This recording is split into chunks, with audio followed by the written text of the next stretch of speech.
Hello and welcome to the Total Soccer Show. My name is Daryl Grove and I'm joined by a man who's now fully back in love with the US men's national team.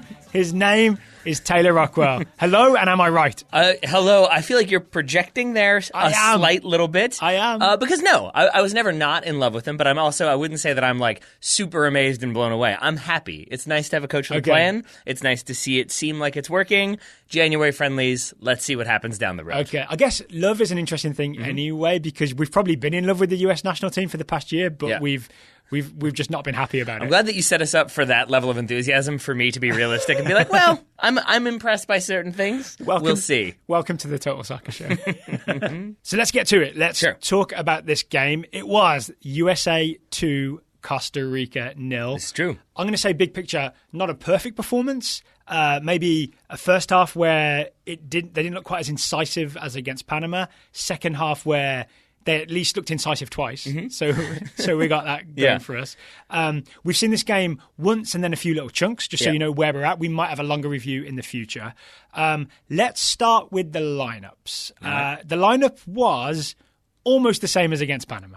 Yeah. I mean, we had thought that would be the case, that Greg Berhalter had said maybe there'd be a few changes. There were only the two, Will Trapp coming in for Michael Bradley, and then Paulo Arriola for Jeremy Ebobisse. Can we talk about those two changes then? Sure. Like, obviously Ebobisse got the big cut on the head. Yeah. Didn't feature in this game as well, so I'm going to say maybe not performance-related that he's dropped. Yeah. I'm going to guess injury-related. The man has a hole in his head. Yeah, I think that's definitely what it was. And I think and I think that was the final point we made in the preview, was like we had talked about how he deserved it and how he was maybe making runs. Because he'd done a shift on the left wing. Yeah, and talking about it. And then I think you were like, oh, but he does have the cut in the head. That might not be conducive to playing again. And it's pre-season, right? I'm sure Portland would not thank Greg Berhalter for making that cut anyway. Yeah, exactly. But I think this, I really enjoyed this because it was a very similar style, at least in the first half, and it felt like this is how you experiment. You kind of stick with what worked in the first game, but you have a little variation there. So you've got Ebobisse, maybe that's like an injury necessitated change, but I do think the for Bradley Arriola, I guess.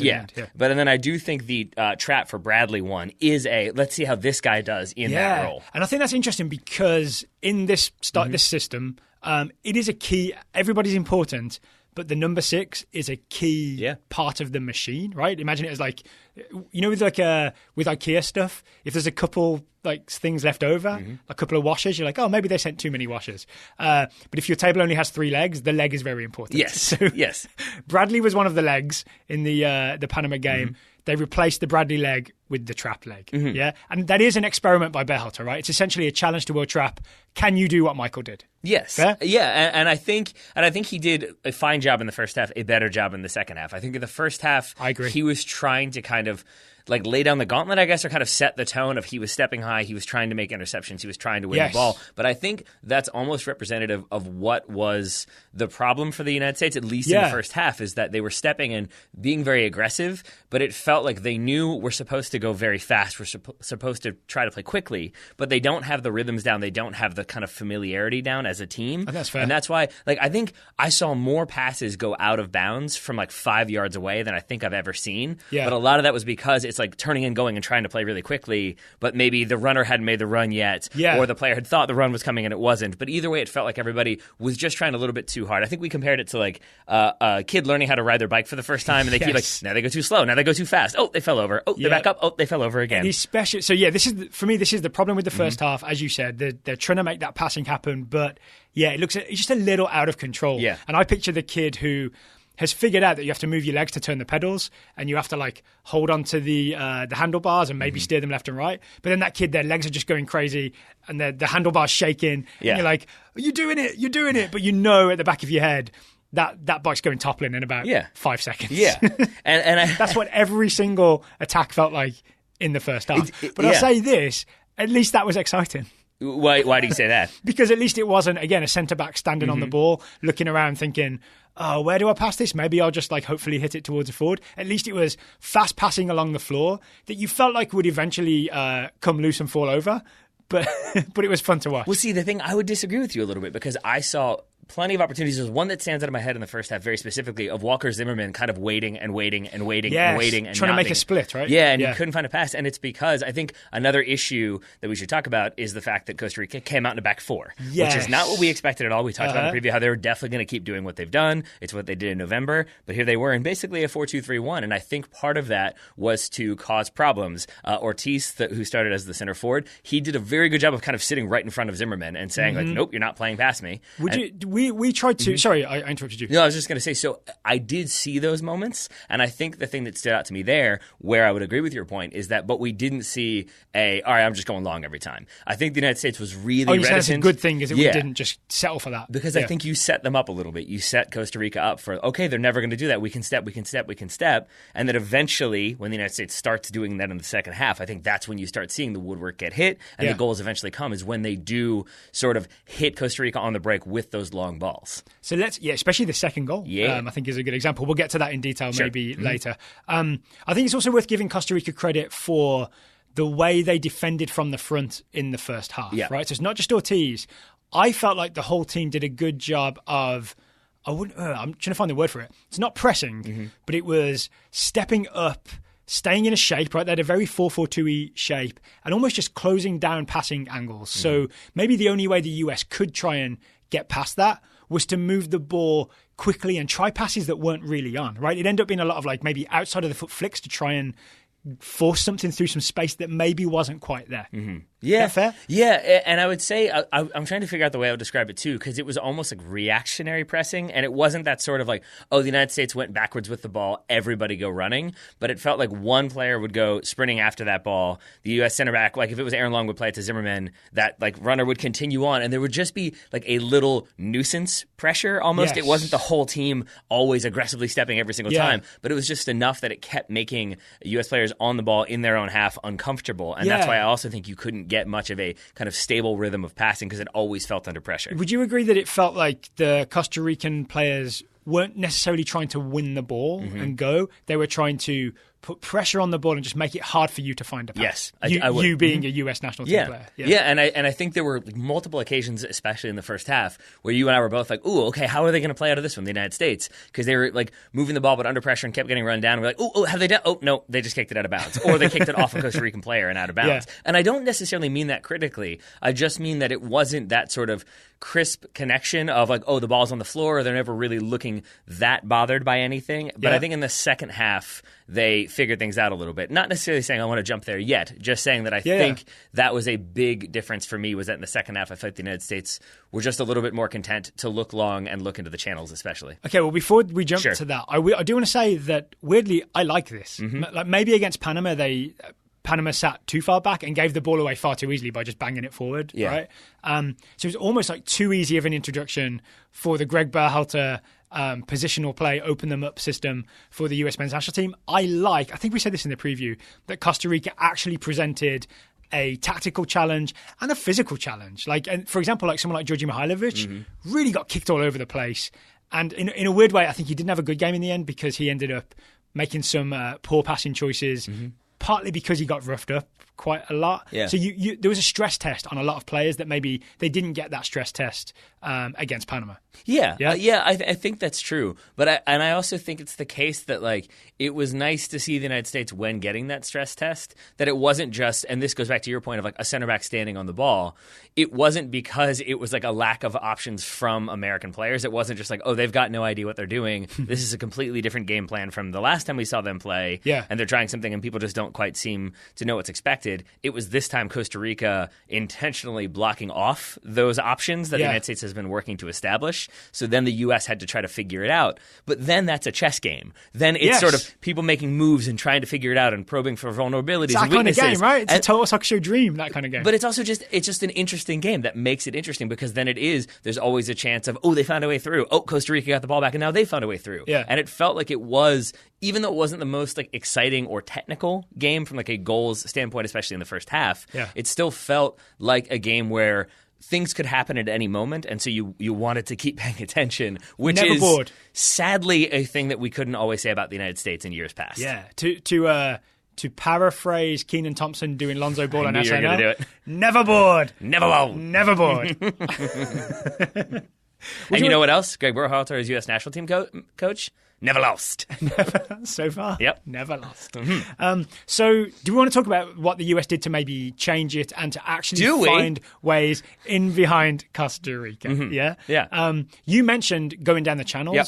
I think we really saw that, especially in the second half. Agreed. Yeah. And I do think they were either intentionally or because, like, as in either they were setting Costa Rica up or it was just a thing they'd been told not to do. But it seemed like the United States was reticent to play the ball into the channels and not look to play through the middle or to play through Gyasi Zardes. That was in the first half. In the second, I think you think there was a lot of touches into Gyasi Zardes, right? Yes, in the first half, a lot of layoffs, but then they didn't. He didn't do bad. No, it just never really went anywhere. No, exactly. Yeah, because for all those reasons we talked about. Exactly. Yeah, the kid riding the bike stuff. Yeah, and so then when you've got the can Georgi Mihailovic ride a bike? That's what I want to know. I mean, he certainly can't pass from one if the first half is any indicator. But I think the other thing then is that you look at Costa Rica in that back four, and suddenly they're very narrow. Yes, they're very close together. Very Sweden, which leaves space in the channels, and I think that's what Greg Berhalter identified in that in that halftime talk was okay. Then we're going to look to hit long. We're going to look to hit into that space. Now they've got to transition back, but at least wide. Okay, we're going to look wide, and we're going to hit them wide. Yeah, that's fair.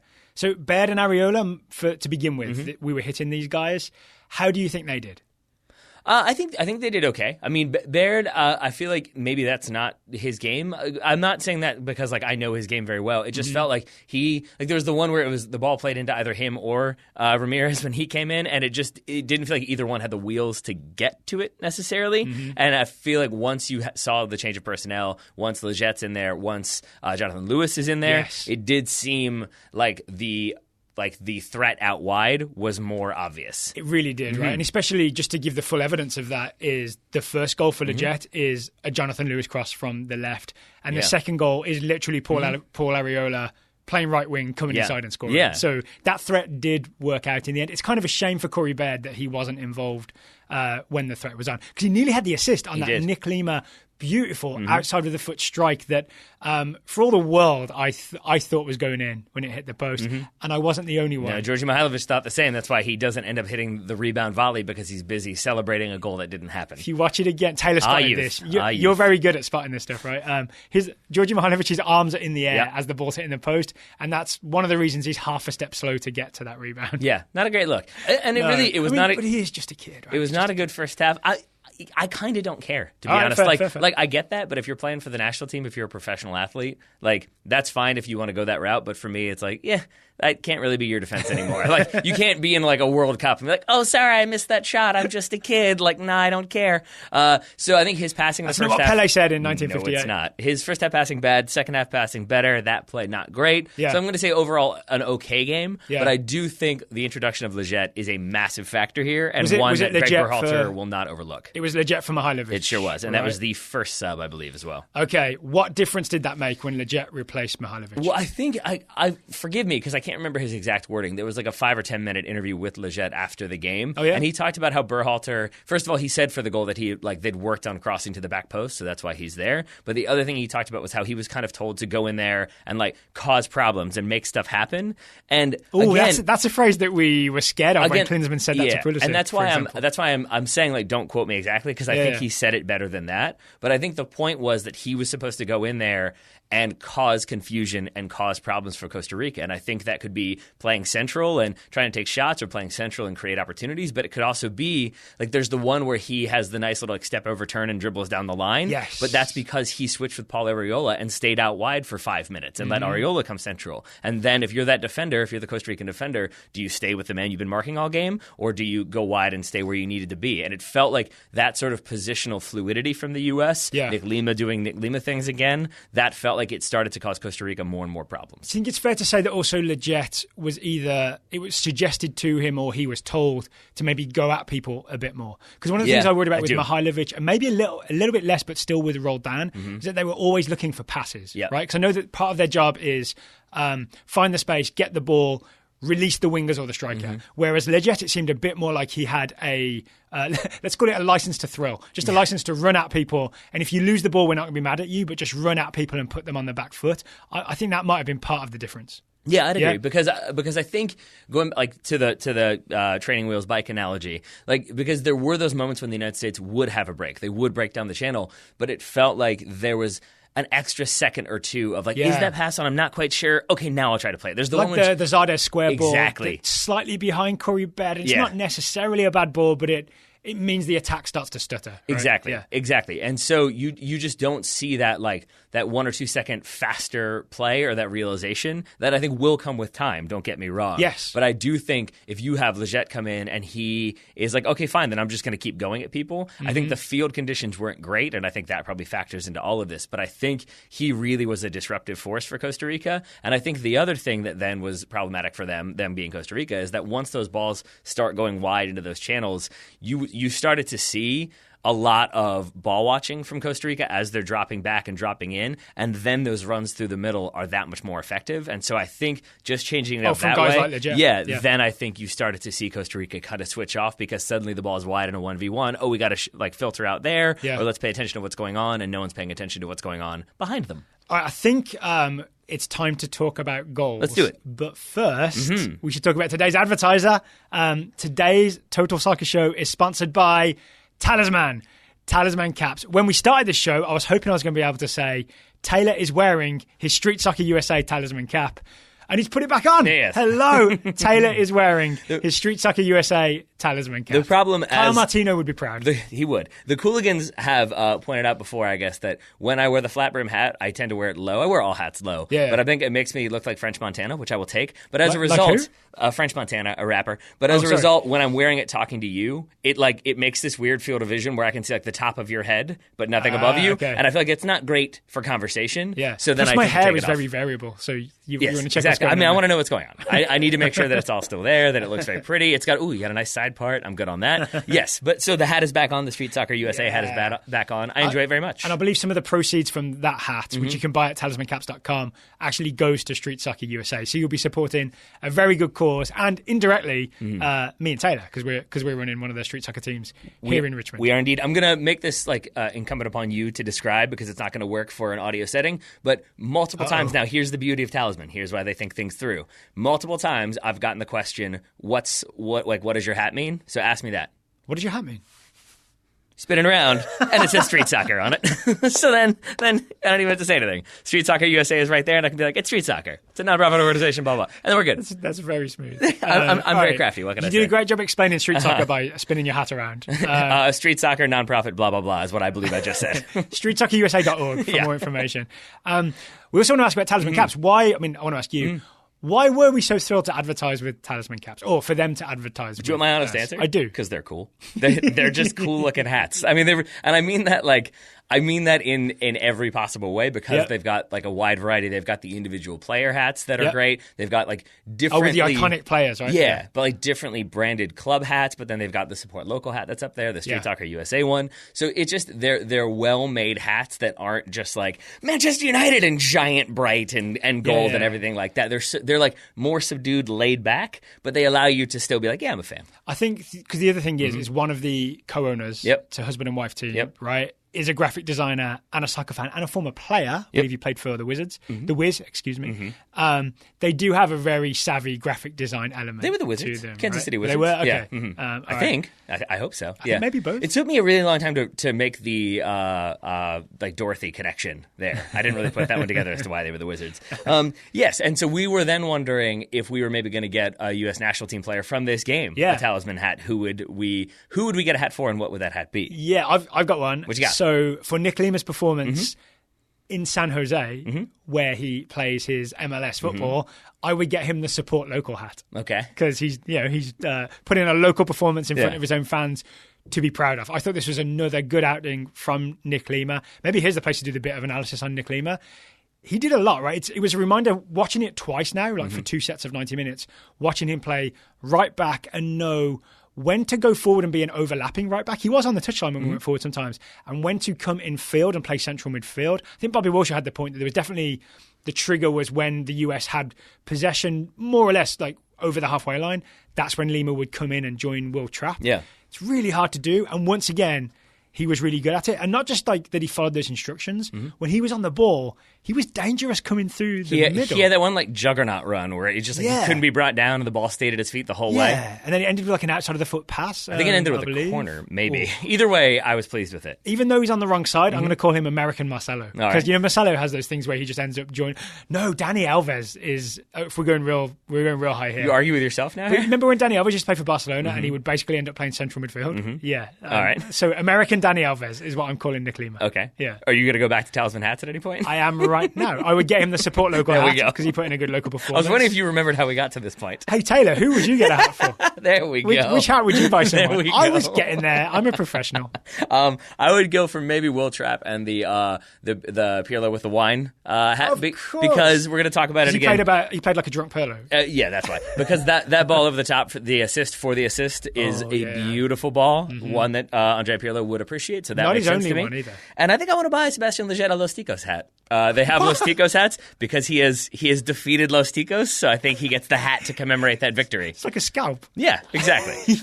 It's just a hat of every slightly less violent one, yes. Yeah. But it's also the case that for Lletget, this was his return to the stadium after, I think, his first goal, and then his first goal was there, I think, and then he goes on and suffers that injury to go back and get the goal. That's a good day as well. So I think he gets that hat. And then one other one, any new Newcastle United fans, maybe you were an Atlanta fan or are an Atlanta fan, but you also now like Newcastle, they've got an NUFC hat that's pretty solid as well. It's maybe safe to wear that now. Yeah, I think so. What if I wanted to get a 20% discount on my hat? I think you could probably do that, Mr. Grove. I think you could do that by going to the Talisman website, picking out the hat you want. Talismancaps.com. Link will be in the show notes. And when you check out, you would use the promo code Total Soccer 20. There we go. Total Soccer 20. Did you set me up because it sounds good, or did you set me up because you couldn't remember the code? I set you up because it sounds good. And also, I was wondering if you couldn't remember either, and that's why you're putting it on me. It was a double challenge. Actually, while I've been away the last couple of weeks, you've been doing the Talisman reads on your own, right? So I should not be doubting you. You can doubt me all you want. And what we should be doing now is telling listeners that if they've already bought one, let us know via social media if you want to tag us on Instagram or Twitter, just to let us know, because I also want to know what all their other hats look like on people's heads. As opposed to the lovely modeling that they have on the website. Or on your head. There you go. Please send us via Twitter or Instagram photos of you in a Talisman Caps cap, especially if you bought it with the TSS discount. There we go. So thank you to Talisman for sponsoring today's episode. Now let's talk goals.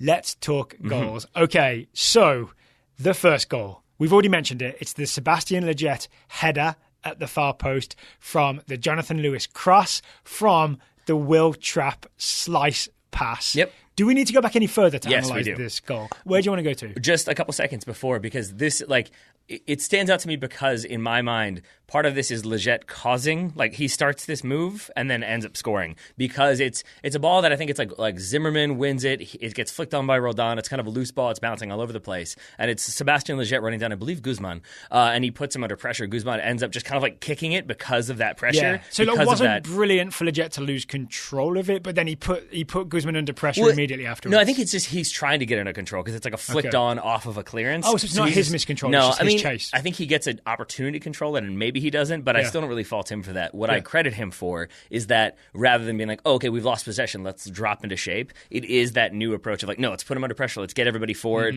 let's just make them uncomfortable. And if you make somebody uncomfortable, then they're not going to be comfortable playing the ball by definition. And in this case, it's kind of a sliced clearance up in the air that goes straight to Will Trapp. So I think it's that pressure from Sebastian Lletget, and then he doesn't stop. He then continues to make his run, but now he's on track. He doesn't Lletget up. He does not. The ball comes to Trapp also in midfield. By the way. He's under no pressure, not least because I think Guzman has been forced all the way back. So that's one of their most destructive midfielders taken out of the equation. I really love how smooth this is from Will Trapp. It's like one touch on the chest in front of him. It's that thing of, when you're coaching soccer, the thing to set yourself up for the next pass. It's exactly what Will Trapp does. And then it's that weird pass, right? Yeah. I think it's just outside of the foot, kind of top of the... We talked about top of the foot, slightly to the right, straight into the path of Jonathan Lewis, who was kind of way out on the wing and really raring to go, right? He was riding that offside line, waiting for a pass. Will Trapp delivered a pass. He does, but it's worth noting there that even though, Jonathan Lewis, I would agree with you, is definitely ready to make that run. Which is part of the Berhalter system, right? Is the wide guys are always up there ready to go. Yeah, but in this case, I feel like it's Trapp. The way he hits that ball, I do think it's deliberate, but the way it's weighted is that it's designed to go wide, so that Lewis doesn't have to be at full sprint to get on the end of it and then maybe get across to it before it goes over the end line. It's designed for him to kind of be able to bring down and then make a decision. And I think it's more of a lob than it is a diagonal ball. And he played a few diagonal balls into space in that second half. And and it's kind of set up so that Lewis is then facing the defender as opposed to facing the parallel with the touchline, and he's he's in a disadvantageous position. Yeah. So essentially, Trapp's ball sets Lewis up to be ready to go, to really be in the most dangerous spot. That's it, because it sets him up to go, but it sets him up under control. Yes. Because even though it's a great first touch from Lewis, and he brings it down with, I think, the outside of his right foot, or maybe just his right foot, but either way, because it is kind of lofted, it's not him sprinting as fast as he can to get on the end of it and maybe bring it down. He brings it down and kind of kills it, and then the defender, Fuller, I think it was, steps to him. But because Lewis brings it down with his right foot and then takes a little secondary touch with his right foot, Fuller thinks, oh, he's right-footed, he's cutting back. Do you really think? 100%. His body shape suggests, I'm going to stop this guy cutting back on his favoured right foot. Exactly. Do you think this is Lewis just thinking, I've only just entered the game not too long ago, haven't really gone at this guy yet, I'm going to trick him? I mean, I really hope it is. I hope it is. But I think what it may well be, if it's not that, if it's not a deliberate setup and trickery, then it is an opportunistic moment of.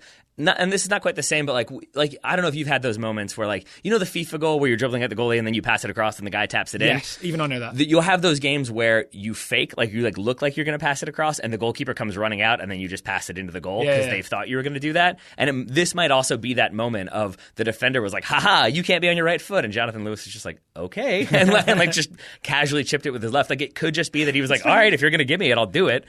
It's like in The Princess Bride when they have the sword fight. What do you remember? The left-handed one? Yeah. Sorry, I'm off mic picking up my pen. Wait, you know the scene I'm talking about? Right? Yeah. Uh-huh. They have the fight and they go for a little while. Yeah. And he's impressed. Yeah. And he's like, but there's something you don't know. I'm left-handed. I thought it was I am not left-handed. I'm not left-handed. I'm not left-handed there either. We go. Yeah, exactly. So this all happened on the wrong wing. You did your best, though. But either way, I think it's really good work from Jonathan Lewis to either set Fuller up for that one or just to spot the opportunity. Yeah, because he does leave him space to cross. That's the important thing, right? Fuller leaves Lewis enough space to bend a ball essentially around Lewis, but still in bounds and lofted to the back post. And that's key for me as well. As I said earlier, Leggett in the postgame said, we've been working on crossing to the back post, but that's fine and that's great. You can work on it. But in a game in that moment, to pick that spot and to pick that ball, and at a time when the United States previously had been sort of looking, it felt like, for balls to the near post or balls played in or balls to feet, it didn't seem like that was kind of what they were looking for. So that ball back across, I think it further throws Costa Rica into confusion.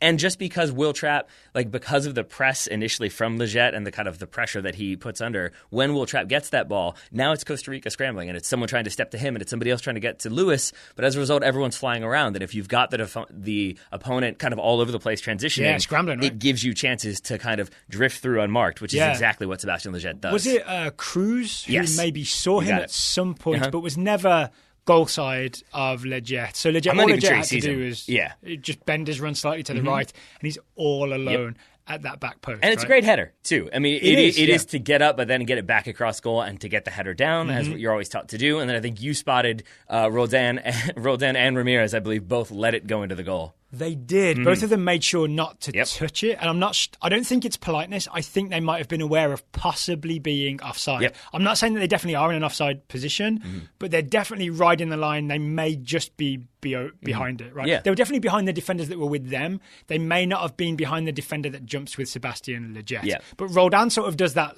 make yourself small, breathe in, lean backwards. It's almost like he's trying to get through a narrow alleyway. And then Ramirez is on the far post.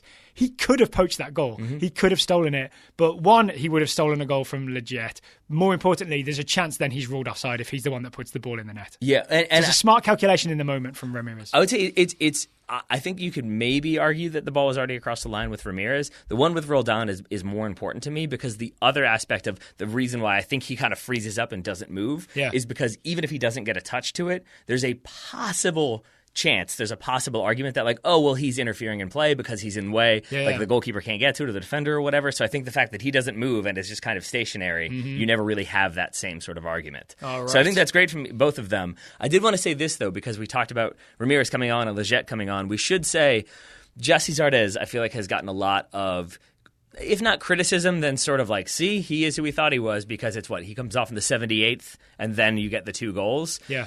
And I'm not going to like pour it on and say that he had a bad game or that like, oh, we should be done with Gyasi Zardes. I don't think that's the case. But I do think that with what Costa Rica did defensively in the first half, it did not help with Gyasi Zardes trying to play the way he's been playing under Berhalter. Yeah. And so this change, once you start going diagonally into the channels, it makes sense because now you're bringing on a forward who's better in the air, who's better with his head. We'll talk about that for the second goal. Yeah. So I feel like even though Ramirez is on the field and like contributes deliberately and intentionally and well, I still think that we're going to keep seeing Gyasi Zardes get called in, and I don't think that I have a problem with that. Same. Yeah, Sam. I'm really aware of every time there's a new era of American soccer, of US national team, there always tends to be like, oh, I'm really enjoying this team, but this guy's no good. Yeah. Let's all pile on this guy. Yep. Right? And it could be Corey Baird or it could be Gyasi Zardes or someone like that.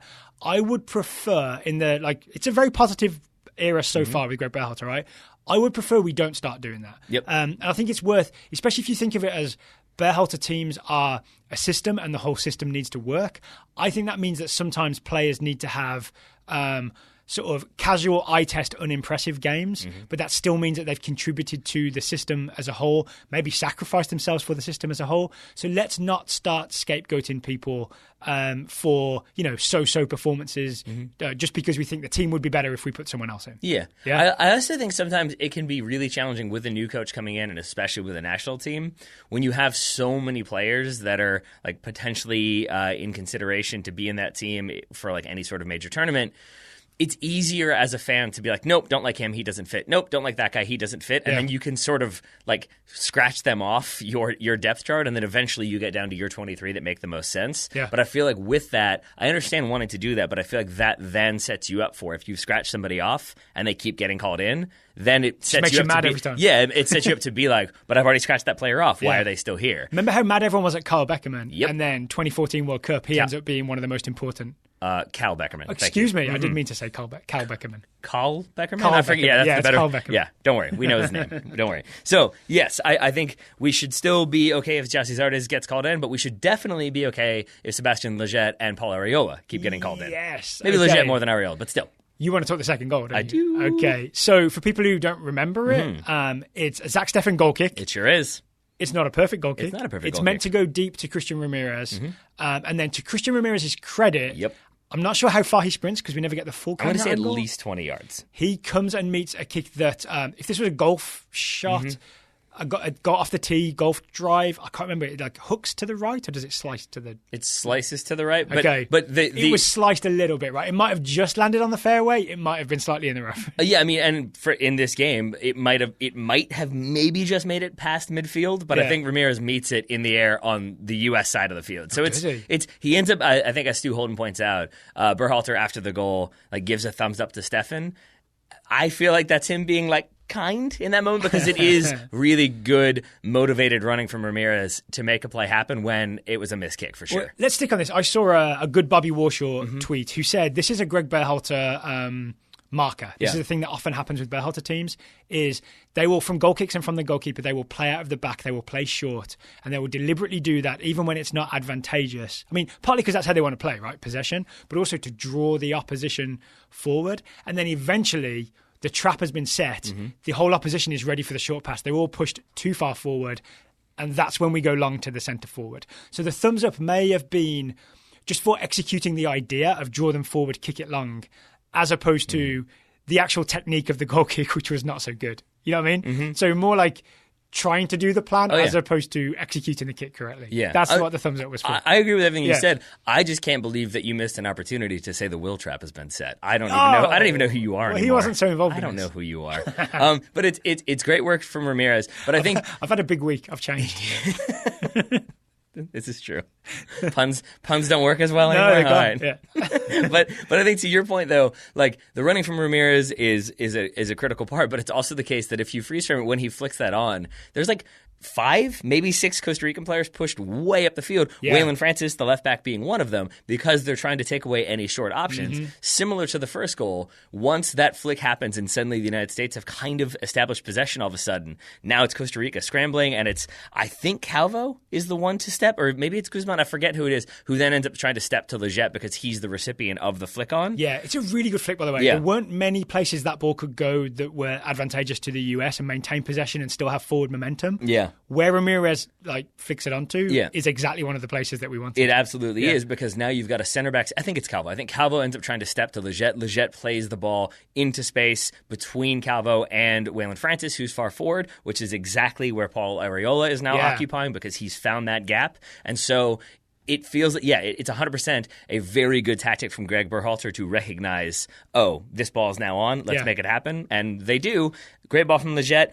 Even better finish, I would say, from Paul Arriola. Yeah. Really well-worked goal. So he waits till the last possible second, gets I want to say the outside of his right foot again. No, not the outside. He just puts his right foot through it, basically. A foot, yes. A foot. Yes. And then jumps over the keeper. Yep. And lands face first, which is impressive, because I 100% thought he was going to get clipped and do like a full flip in midair. Yeah. But he lands, gets up, and then slides back down to celebrate again. Yes. I like it. I like it a lot. Glorious moment. Yeah, but it's any other analysis on this goal? I guess we actually have done a lot. Yeah, I mean, it's important decision making from Sebastian Leggett to play quickly in a way that hadn't been working previously.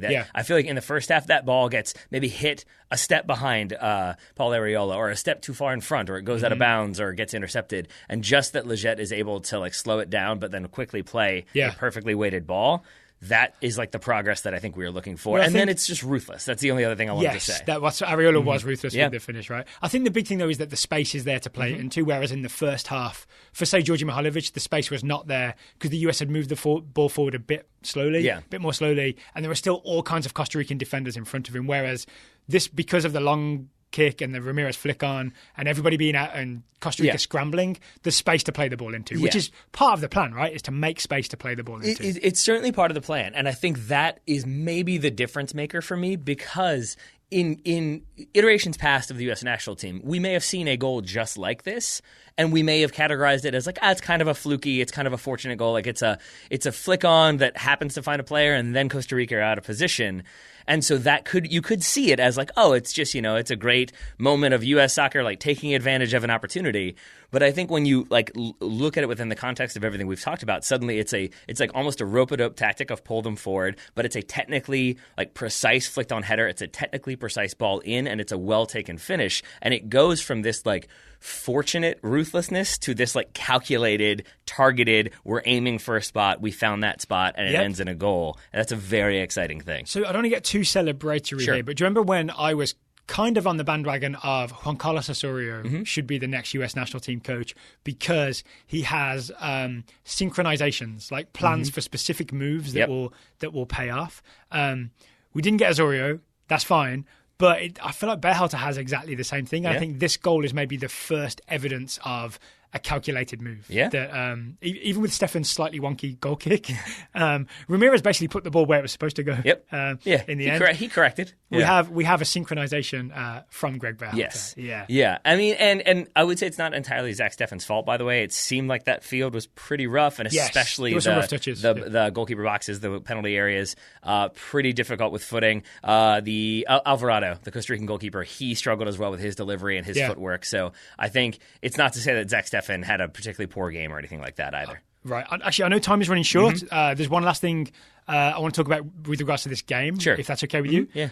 It's worth mentioning Costa Rica did not have a real good chance in this game. No. I don't remember a moment where Zach Stefan had to save us. Are you checking the stats I'm checking the stats right now. I think in some ways the scariest moment for me was the errant pass that Will Trapp didn't get to that came just before the second goal. Yep. And even that was kind of dealt with, and I can't remember who the striker was, but he panicked and squared it to no one. That might have been McDonald, and I think that might have not been a square. That might have been an attempted shot. Exactly. Costa Rica total 6 shots attempted, 1 on target. The USA had 12 shots, 4 on target. And even if there was 1 on target, then Stefan just ate it up quite happily. Yeah. Right. So I think it's worth really pointing out how deadly Costa Rica have been on counterattacks in the past, and how the US gave them nothing. And I'm not entirely sure for the reasons. We might have to rewatch to figure out. But I'm thinking of moments where Aaron Long comes sprinting over and just deals with stuff before it needs dealing with. I'm thinking of Walker Zimmerman taking a yellow card by just clearing someone out on the roundabout midfield on the US's right, Costa Rica's left. Just dealing with problems before they even begin. I'm thinking of the back three never getting sucked too far forward. Will Trapp never getting sucked too far forward. And we saw again the what a thing that worried some people when Berhalter first said it, like a basis or a foundation of conservativeness that means the US can never be exploited because mistakes are the big thing in international football and you get punished for your mistakes. Yeah, because like, and I would say it stands then, like, or it should be mentioned here that, like, in the first game we're talking about how the United States is playing like Man City and it's Lima stepping into midfield, how exciting that is. But there's like the other aspect of Man City, the pragmatism that I think this game demonstrated, that like that foul from Zimmerman. We've heard the criticism of Man City and how they foul to break up opportunities. That's for opponents. Fernandinho foul. Yeah, exactly. But even just when there's the miscommunication between Leggett and Trapp and the ball goes back, maybe Trapp should have gotten to it, maybe it's a bad pass from Leggett, maybe it's both. But either way, you have the center backs both in position to deal with it. So it's not, because for a minute it looked like, I think it was McDonald, it looked for a minute like, oh, he's just in on goal. Because of the camera angle. Yeah. And it was kind of terrifying. But then to have those two there and they just shepherd him out and he ends up taking like a half chance, that felt like, I don't know who I want to take shots at here. I'll go Huddersfield because they're an easy target. That felt like Huddersfield, like, haha, we have a chance. Oh, no, we don't, because they've put themselves in the proper defensive position. Yes, I would 100% agree with that. So take that, Costa Rica. You're Huddersfield now. All right, next up for the United States, in March. A break, then March, and friendlies in late March against Ecuador and then Chile, both of them at home. Yep. The crowd was a little better in terms of numbers in San Jose, 13,000, and it didn't look as bad in an MLS stadium. I haven't seen like a wide shot of the whole thing, but I'm assuming it doesn't look as bad. I think with the full squad, like Pulisic, Adams, etc., plus the US starting to look good, plus being played in MLS stadiums, I think the two games were in Orlando City Stadium and Houston Dynamo Stadium in March, we could start seeing the US start getting close to filling a stadium again, which would be another step back towards redemption. We're going to finish where we began, because I'm going to say we'll see.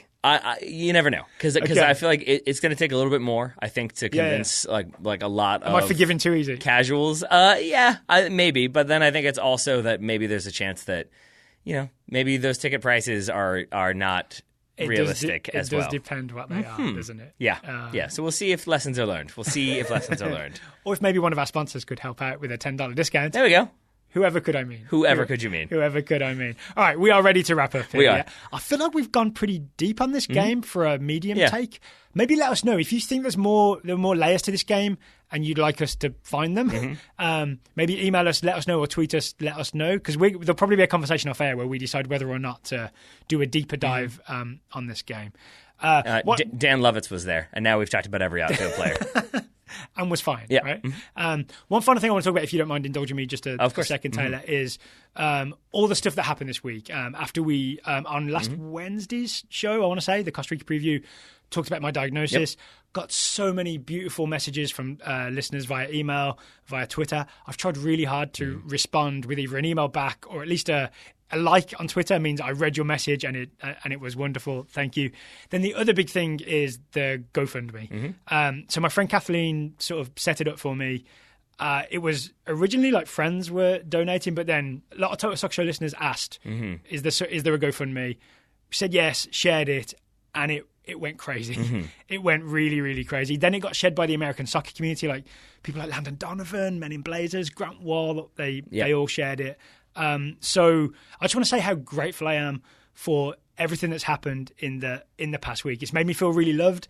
And it's also, so much money has been raised that it has genuinely solved some problems, right? Yeah. 100%. Yeah. And I think it's just the safety of knowing that that's not a thing you necessarily need to worry about right now, because even if you weren't, like, health comes first, financial issues come second. Yeah. But I feel like, which was my approach. It's got to be, right? Yeah, it has to be. But then there's always that lingering, like, I know it's going to be there, and I don't want to open that bill, and here's the one from the hospital. Yeah. Like, so I feel like to not have to worry about that, or at least not have to worry about it as much right now, like, that is just such a relief that it's then like, and maybe if you even want to go like this level with it, maybe I'm going too deep, but like, stress I feel like is a negative thing, and it negatively impacts the body. And if you can remove any things that like bring about stress when you're trying to deal with a disease that is hostile and invasive and you're trying to fight it, like anything that removes any sort of stress or negativity helps that fight, in my opinion. Absolutely. I also want to be fully transparent. I do have health insurance. So it's not as if I'm paying for this entire thing out of pocket. The money that's been raised is to go towards co-pays, deductibles, all those things, which will add up, especially over, I'm just going to say this. Hopefully over a few years. There was like, I don't really think there's like a 0.001% chance that just saying you're going to be like, I want to be fully transparent. I don't actually have cancer. I was like, dude, people are going to be real mad at you right now. So I'm happy, but sad that was not the case. Maybe in the future, I silenced Daryl with that one. Maybe in the future I'll be able to say that. For real. That would be better. Yeah, yes, let's look forward to that. That would be much better. So I just want to say thank you to everybody, everybody who has contributed by sharing or financially. And also, we're talking about maybe going forward on the Total Soccer Show. We're not going to do medical updates every episode. Maybe major milestones we'll share, but it's still going to be a soccer show. It is, but I guess since we're here, we should just, like, if you're okay with it, maybe the rough schedule for the week, just so people can kind of know. Yes, thank you for reminding me of that. Yeah, so the rough schedule for the week is this Wednesday. I have the colon surgery. There's a decent recovery time with that. Like I'll be recovering in hospital for 3 to 5 days, then I'll be sort of recuperating at home. So there's a good chance, there's a guaranteed chance. Beginning Wednesday, I won't be on the show for at least a week, maybe a little longer. Luckily, Taylor knows all kinds of people, so you'll be getting high quality shows just like you did last week. Oh, I was just going to talk into the mic. Just some very long goalmouth episodes. Yeah, exactly. No, because those are scripted. I don't have the time or patience to write that long of a script. Yeah, so that's what's going to be happening next week. Yes. All right. So, but you'll be here for the beginning of the week, ideally. Yes. So we'll still have some Daryl Grove in studio. Then you'll just have to deal with me doing the hello and welcome for the latter part of the week. I feel like people are getting used to it. Maybe the one big silver lining of this is people finally get used to you doing the hello and welcome. Actually, I've pondered this, and I'd be curious to hear what people think. On the one hand, hello and welcome, it feels like a Total Soccer Show staple. It's an institution. It's how you begin the show. But there's a part of me that, like, it is so much a thing that you have been doing for so long that I do wonder if I should just do a, like, welcome and drop the hello. Or just find a different one. Hello to the Total Soccer? I don't know. So I'd be curious to hear what people think. Is it stick with hello and welcome? Or when Daryl's not here, do we do something different? Maybe people might have ideas for how Taylor should introduce the show. Yes, as long as it's not a comedy bang bang random catchphrase every week, I'm open to suggestions. All right, this feels like a good stopping point. What's up, hot dog? Taylor Rockwell, thank you for taking the time to talk to me about the second consecutive US men's national team victory today. Right back at you, buddy. Listeners, thank you for listening, and we'll talk to you again soon.